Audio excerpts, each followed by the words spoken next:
Hello everyone and welcome back to this course. My name is Shivani and today we are going to do a lesson from the book First Flight, which is a letter to God. First, let me give you a small introduction to this story. The story is written by G.L. Fuentes. He was a great Mexican poet and novelist. And after this class, you will be able to understand the message that the author wants to delicately convey to his readers, that is, a common man's faith in God and that humanity still prevails in the society. Okay, so now let's start with today's lecture. The house, the only one in the entire valley, sat on the crest of a low hill. The farmer Lencho lived in the house only in the entire valley. The house was placed on the top of the hill. From this height, one could see the river and the field of ripe corn, dotted with the flowers that always promised a good harvest, or you can say good profits. The only thing the earth needed was a downpour, heavy rainfall, or at least a shower. Throughout the morning, Lencho, who knew his fields intimately, means closely, had done nothing else but see the sky towards the northeast direction. Now let's move ahead and see.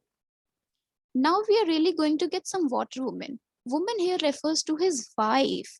He says, now we are really going to get some rain.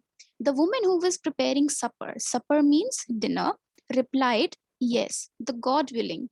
Their elder children were working in the field while the younger ones were playing near the house until the woman called to them all, come for dinner.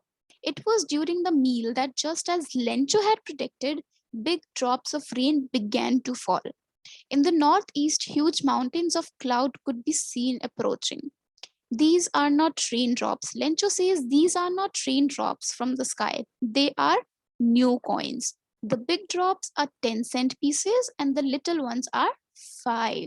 What? 5. Yes. With a satisfied expression, he regarded the field of ripe corn with its flowers, draped in a curtain of rain. But suddenly, a strong wind began to blow, and along with the rain, very large hailstones began to fall. They truly did resemble new silver coins. The boy, who were very innocent, ran out to collect the frozen pearls. Now let's see. The hailstorm was getting really bad, exclaimed the man. I hope it passes quickly. But to his disappointment, it did not pass quickly. For an hour, the hail rained on the house, the garden, the hillside, the cornfield, on the whole valley. The field was white as if it was covered with field. Lencho was very disheartened, very saddened. So one night he decided to write a letter to God seeking help from him. If you don't help me, my family and I will go hungry this year. I need 100 pesos. Pesos is the currency of Latin American countries, okay? In order to sow my field again and to live until the crops come because the hailstorm and so on. So he wrote a letter to God, put it in the envelope and placed a stamp on it and then dropped it in the mailbox. The postman who was working at the post office took out the letter of Lencho and started laughing after seeing the letter to God. So he went to postmaster who also broke out, but almost immediately he turned serious and tapping the letter on his desk commented, what fate! I wish I had the faith of the man who wrote this letter, starting up a correspondence with God. Correspondence means communication. Okay. Now, with good intentions, the postmaster read the letter and threw out and thought of replying to it as to keep the writer's belief intact. But the writer expected the reply in a different way that could not be filled with paper, pen, and morals because Lencho wanted 100 pesos. It was impossible for him to gather the 100 pesos, so he was able to send the farmer only a little more than half, or you can say 70 or 80 pesos.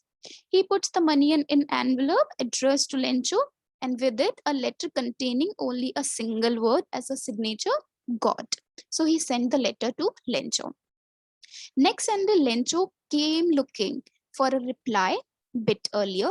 The postman handed him the letter, waiting to see him joyful and surprised, while the postmaster feeling satisfied over from his office. But on the contrary, the farmer, or you can say Lencho, got very disheartened, very angry on seeing that the money was less than what he asked for. His faith is still undirected, and he believed that God cannot make such a mistake. So he still had faith in God. When he finished reading the letter, he went to the window to buy a stamp, which he licked and then affixed to the envelope with a blow of a fist. The moment the letter fell into the mailbox, the postmaster went to open it. It said, God, of the money that I asked for, only 70 pesos reached me. Send me the rest since I need it very much. But don't send it to me through the mail because the post office employees are a bunch of crooks. Lencho. So, here, when the postmaster opened the letter of Lencho, which he wrote to God, it said, don't send me the money through the mail because the post office employees are a bunch of crooks. He doubted the honesty of the post office employees. He said that I asked for 100 pesos, but you only sent me 70 pesos and send me the rest of the because I need it very much. Okay.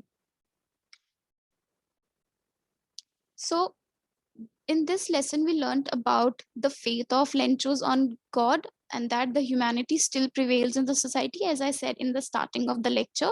But there are two conflicts in the story between human and nature and between human themselves. In the beginning of the story, the farmer hopes for a rain shower for the benefit of his cornfield. On actually receiving rain, he becomes overjoyed and starts thinking that all the profit that would come in.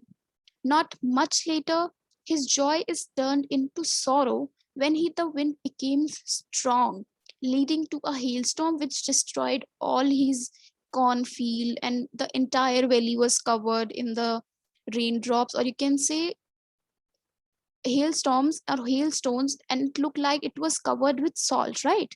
This depicts the disagreement between man and the nature, wherein humans want the nature to act according to their aspirations. They want everything to act according to them. The second diversion arises when Lencho starts doubting the honesty of the post office employees who actually helped him with the money anonymously, which means secretly. This is a conflict among men themselves, wherein we are ready to trust in the God of existence, but we are not ready to trust each other. So, with this, we are done with today's lecture, and I hope this lecture was helpful to you. And thank you so much for joining. Until then, we will meet into the next lecture. So, take care.